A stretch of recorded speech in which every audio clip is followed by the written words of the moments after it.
Hello students, आज की इस वीडियो में हम circuit fundamentals and basic electronics के कुछ और क्वेश्चन डिस्कस करेंगे जो कि इंपॉर्टेंट क्वेश्चन है। ये एग्जाम में इससे क्वेश्चन बनते हैं और बहुत ही बेसिक क्वेश्चन हम डिस्कस करेंगे।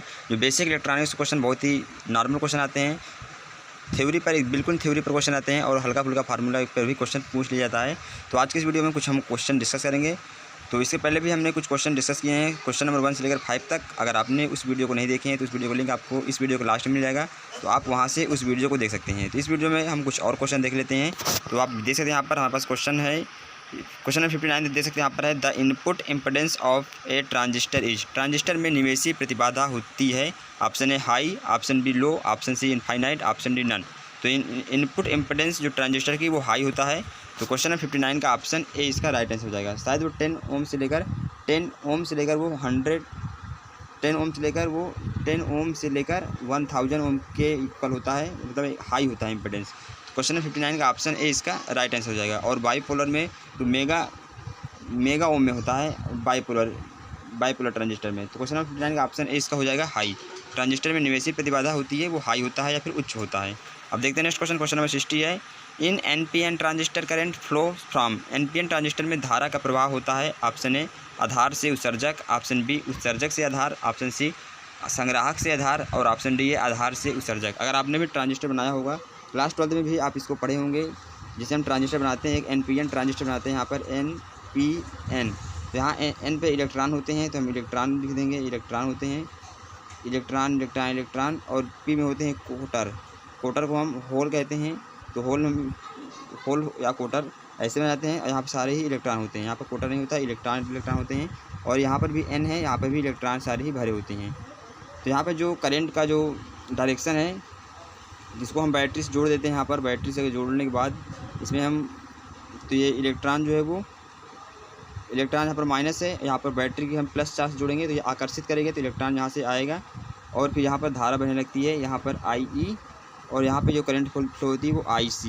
तो जो इस ट्रांजिस्टर के जरिए फिर यहाँ पे जो करंट आएगा वो IE आएगा। यानी यहाँ से एक फार्मूला भी बन गया, जो इमीटर का करंट है, उत्सर्जक धारा जो है, उत्सर्जक धारा वो बेस करंट या आधार धारा और संग्राहक धारा कलेक्टर्स करंट्स के इक्वल होता है। तो यहाँ से फार्मूला भी बनता है। तो इसका जो डायरेक्शन होगा वो संग्राहक से आधार या फिर आप कह सकते हैं संग्राहक से लेकर उत्सर्जक की ओर फ्लो करेगा। यानी कलेक्टर यहाँ पर C है, यहाँ पर B बेस है, यहाँ पर E एमीटर है। तो कलेक्टर टू द एमीटर, तो इसका जो डायरेक्शन होगा वो कलेक्टर से एमीटर होगा, या आप इसको कह सकते हैं collector terminal to the ammeter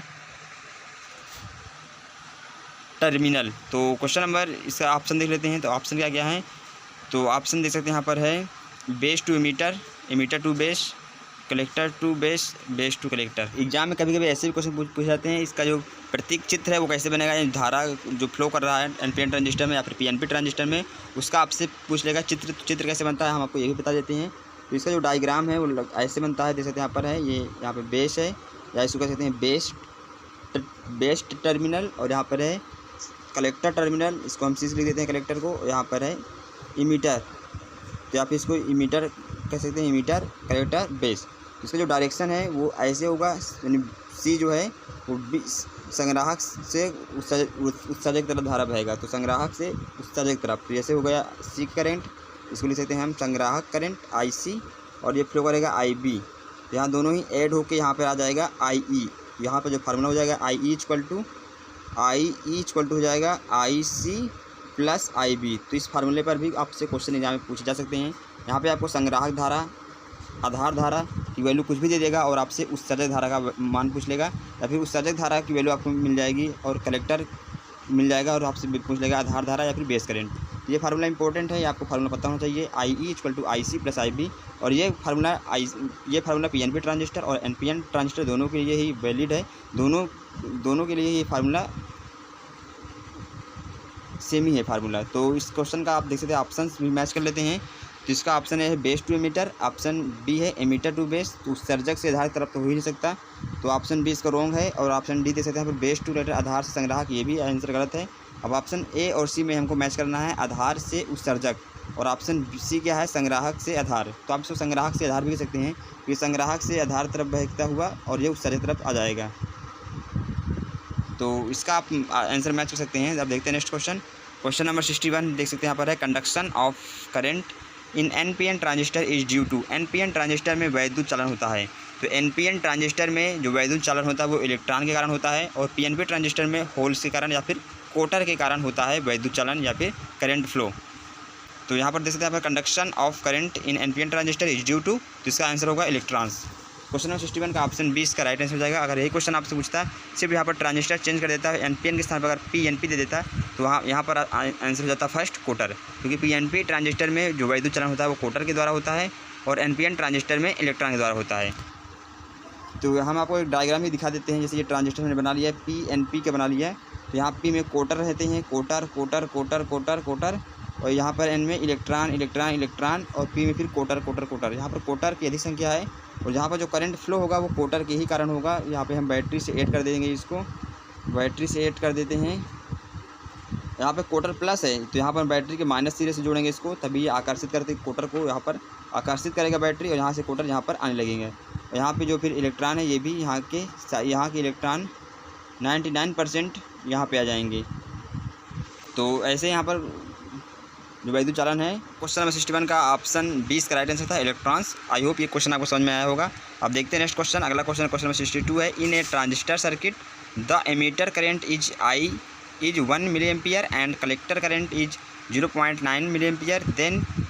तो यही क्वेश्चन हिंदी में भी है, तो आप इसको हिंदी में भी इस क्वेश्चन को पढ़ सकते हैं। तो यहाँ पर जो हमको क्वेश्चन में गिवन है, पहले हम उसको लिख देते हैं। यहाँ पर emitter current is 1 milli ampere, यानी IE की वैल्यू यहाँ पर क्वेश्चन में गिवन है 1 मिली एम्पियर। और देखते क्या गिवन है क्वेश्चन में, कलेक्टर करंट यानी IC की वैल्यू यहाँ पर कितना गिवन है 0.9 मिली एम्पियर गिवन है, 0.9 मिली एम्पियर। और क्या देखते हैं यहाँ पर, then base current will be, तो हमसे पूछा गया है तब आधार धारा या फिर बेस करंट क्या होगा। तो ये क्वेश्चन है, तो हमको क्या निकालना है यहाँ पर IB निकालना है। और हमको क्या क्या गिवन है, IE और IC की वैल्यू गिवन है 1 milli ampere and 0.9 milli ampere, और हमको निकालना है IB। तो अभी हमने आपको फार्मूला बताया था, तो वही फार्मूला हम यहाँ पर भी लगाएंगे। जो एमीटर करंट है IE इक्वल टू वो IB base current and collector current के इक्वल होता है। तो यहीं पे हम सारे वैल्यू पुट कर देंगे, और यहाँ पर हम IB की वैल्यू निकाल लेंगे। तो यहाँ पर IE देख सकते हैं, यहाँ पर 1 मिली एम्पियर है। या आप इसी फार्मूला को हम थोड़ा सिंप्लीफाई कर लेते हैं, तो यहाँ पर लिख देंगे हम IB equal to IE minus IC। तो IE यानी एमीटर करंट कितना गिवन है क्वेश्चन में 1 milli ampere, minus collector current को हम इक्वल के उस पार ले जाएंगे, तो हो जाएगा माइनस IC। तो यहाँ पर कलेक्टर करंट क्वेश्चन में गिवन है 0.9 मिली एम्पियर, तो यहाँ पर 0.9 लिख देंगे, और 1 से हम 0.9 को माइनस करेंगे, तो यह आ जाएगा 0.1 मिली एम्पियर, क्योंकि सारे ही वैल्यू मिली एम्पियर में हैं। अगर हमको ये मिली एम्पियर में है और कोई एम्पियर में होता तो पहले हम मिली एम्पियर को एम्पियर में चेंज करते हैं, उसके बाद ही हम इसको माइनस करते हैं। तो हमको collector currents and base currents दोनों ही मिली एम्पियर में है, इसलिए हम इसको सिंप्लीफाई करके माइनस बहुत जल्दी कर लेंगे माइनस। तो देख सकते हैं यहाँ पर क्वेश्चन का ऑप्शन कौन सा मैच कर रहा है। तो हम यहाँ पर IB को निकाल लीजिए, IB equal to 0.1 milli ampere. तो क्वेश्चन में 62 का ऑप्शन मैच करते हैं, तो ऑप्शन ए देख सकते हैं यहाँ पर है 0.1 मिली एम्पियर। तो क्वेश्चन में 62 का ऑप्शन ए इसका राइट आंसर होगा। सिर्फ आपको ये फार्मूला याद रखना है, IE emitter current equal to IB plus IC। इसी फार्मूले से बहुत सारे क्वेश्चन बनते हैं एग्जाम में, और आप इसी फार्मूले से बहुत सारे क्वेश्चन के आंसर निकाल लेंगे, चाहे वो ट्रांजिस्टर NPN ट्रांजिस्टर हो या फिर PNP। अब देखते हैं नेक्स्ट क्वेश्चन। अगला क्वेश्चन है, क्वेश्चन में 63 है, इन ट्रांजिस्टर में होता है आधार धारा अधिकतम, आधार धारा कम से कम, संग्राहक धारा अधिकतम, संग्राहक धारा कम से कम। तो ट्रांजिस्टर में आधार धारा कम से कम होती है, लगभग 2% होता है। तो क्वेश्चन नंबर 63 का ऑप्शन 20 का राइट आंसर होगा, आधार धारा कम से कम।